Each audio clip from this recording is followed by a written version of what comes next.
section. The first one is accuracy. Accuracy actually means amounts and other data relating to recorded transactions and events have been recorded appropriately. In simple terms, everything that you see in the financial statements, maybe if you look at revenue, is 20 million. The management is trying to tell you as an auditor that this 20 million that you see is accurate. And all invoices have been recorded, for instance, or all receipts have been captured. Completeness. Now, completeness is further to accuracy. Completeness actually means that all transactions that have taken place and any event that has taken place has been recorded. So management is trying to tell you that everything that has happened at your business has been recorded. So it means if you look at your cycle, maybe from profit or loss, we have got two elements: income and expenses, assets, liabilities, and equity from the financial position. We are trying to tell the management that all these have been recorded and we have not left anything, any event outstanding. So events like national disasters, maybe fire, all these have been captured. That's what completeness means. Now, mostly in the exam, when you are trying to produce evidence, most of your answers will be on completeness. So at your level, you need to know all documents that you have in accounting. It's very important at your level. Then you also need to know other documents that you can use. For example, if you are auditing an equipment, you need to have knowledge of other documents which you can use, which may not be even accounting related. Now, cutoff is now expanding on completeness. Cutoff, it actually says all transactions that we have recorded have been recorded in the correct period. For example, an invoice received in December, in 31 December 2026, has been recorded in 2026, not in 2027. That's cutoff. So on cutoff, you have to look at documents especially. So check the dates on the invoices, on the credit notes, and so on and so forth. Allocation and classification now says the transactions that have taken place have been recorded in the correct or in the proper accounts. What do we mean? If you have repaired a motor vehicle, you expect that is an expense to be recorded in repairs account. If you have bought stationery, it means that should be recorded in stationery account. So you are trying to say whatever has taken place is recorded in the correct account. Let's move on. Occurrence. Occurrence is also very important when you are auditing non-current assets, even though you as a senior auditor will not be responsible for going out there and checking if something exists. You send your junior employees. So on occurrence, what we are trying to say is that transactions and events that have been recorded relate to the entity, or transaction and events that you see in the accounts really occurred. For example, you go to the asset register and you see there's a motor vehicle worth 20 million. So management is trying to say that this motor vehicle of 20 million, this transaction of 20 million really took place. So how can you know as an auditor that something took place? Check the invoices. You can even call suppliers. Valuation. So here you're trying to say that all assets, liabilities, and equity that you see in the financial statements that have been valued correctly. So it means you need to look at the issues like first in, first out. If its inventory has then been calculated correctly, or the valuations, you need to look at the expert, the one who was valuing them, and so on. Then existence, we are trying to say that all assets and liabilities that you see in the accounts, they really exist. So you are showing in the accounts that you have a loan of 50 million. How do you know that it exists as an auditor? You ask the bank. Rights and obligation. Rights and obligation, what we are trying to say is the assets which the entity says belongs to them, they really belong to the entity. If the entity says this motor vehicle is ours, how do you know? You check the blue book. And also, you are trying to say that liabilities that we have, they belong to the entity. I think here I repeated the same statement, or we can say the obligations. Let me do this. Or we can say the liabilities.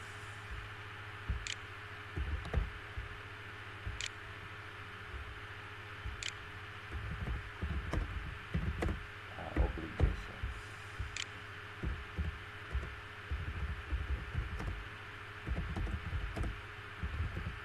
So the liabilities, the entity is obliged to pay the liabilities. That's what we mean by obligations. So therefore, it's very important you know these assertions. Okay, do you have a question on assertions? No. Okay. Now, as an auditor, you need to know the sources of evidence. There are 5 sources of evidence, and you have to know this. Once you know the source of evidence, it will be very easy for you to answer a question on audit evidence. So the first source of evidence, which is very easy to remember, is documents. So know all documents in accounting: invoices, credit notes, quotations, requisitions, remittance advance, supplier statements, blue book, inventory sheets, tally sheets. So many documents are the board minutes. You need to know these things. Because an audit procedure we don't memorize, because people will be busy reading a book. People fail auditing because they memorize the book. For example, the book has said to get evidence on a motor vehicle, you should do maybe recalculate depreciation. So if you just memorize that procedure, in the exam you can miss it, because in the exam you'll be applying. So for you to help you apply, you need to know the sources of evidence. 2, assets. Assets are also a good source of evidence. For example, motor vehicles, maybe accounting motor vehicles, the asset register itself, machinery, stationery. This can also be a good source of evidence. Directors are also a good source of evidence. Why? You can ask them questions, so they can provide you good evidence. Accounting system is also the best source of evidence. Apart from documents, the second important evidence is accounting system. So Sage accounts, QuickBooks, this can help you as an auditor to get the evidence you're looking for. Number 5, third parties. So you're talking about customers, banks, suppliers, lawyers, right? So you should take note of this when you're answering questions. Now, there is a way to remember this. If in the exam, if you forget, we just say data 3. So DA 3. That's the best way to remember the source of evidence. Okay, now, having known those 2 things, assertions and the source of evidence, let's look at the procedures. So what will the auditor do to gather evidence? In simple ways, how does the auditor work to get the evidence? So this is now field work. The auditor is working on the ground. When the auditor comes to your office, after understanding the entity, identifying the risks, and determining materiality, the auditor will now start working on the ground. So now let's start working on the ground.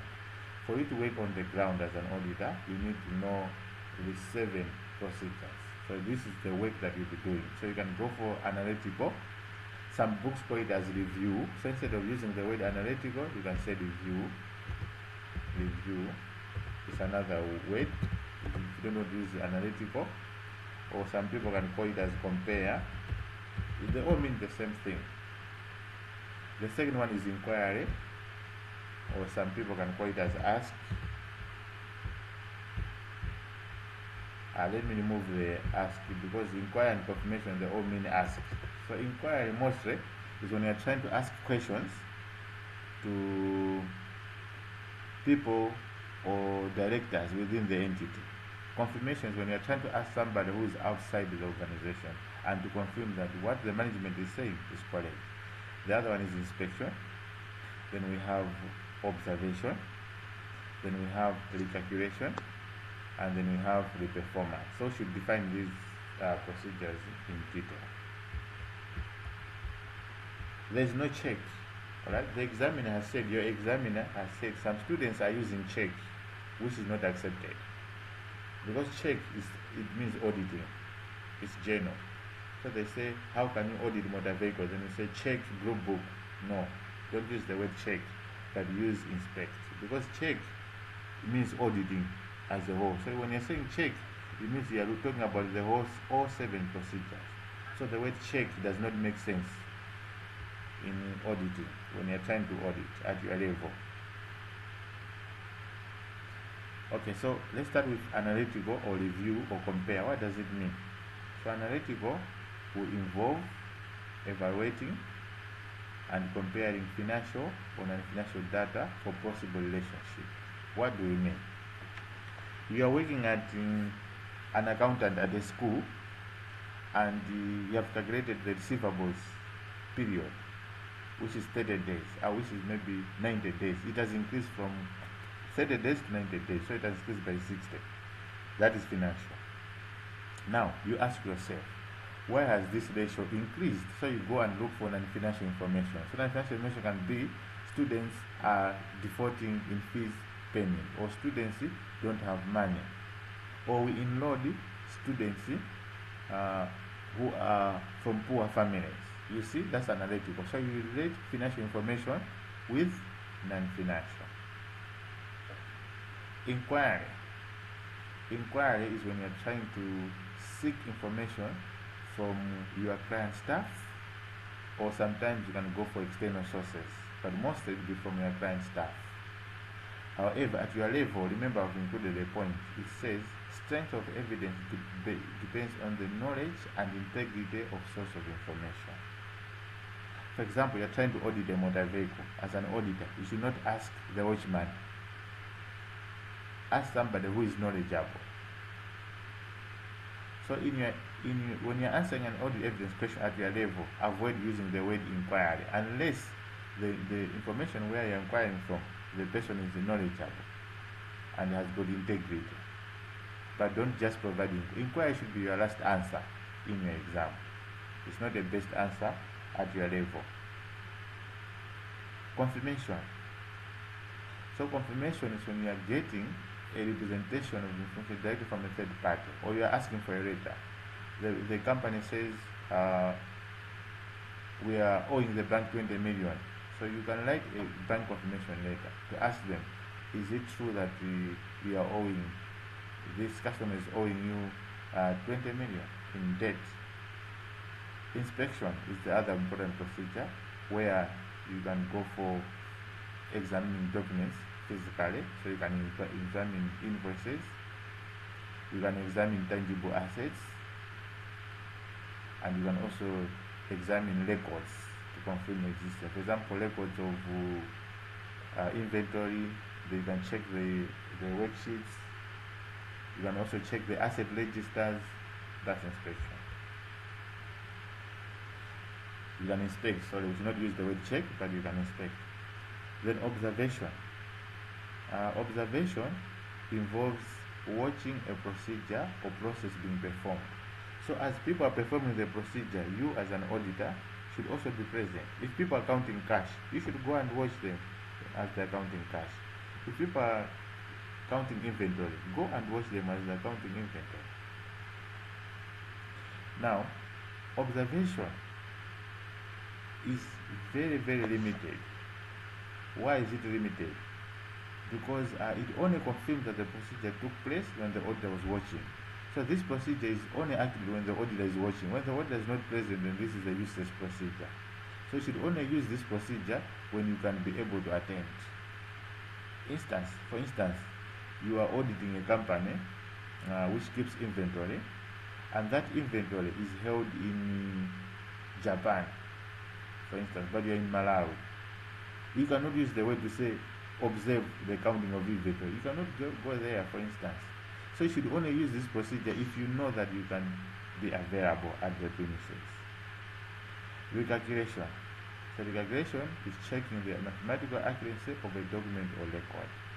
So check the invoice, has it been well calculated, or inspect the invoice, it has been calculated. So redo the calculations, or maybe disclosures on how you calculated depreciation, you should go and review the disclosures. Finally, we have reperformance. Reperformance, in simple terms, it means redoing a procedure which somebody has already conducted. That's reperformance. So the auditor's independent execution of a procedure or controls that originally performed as part of the entity's internal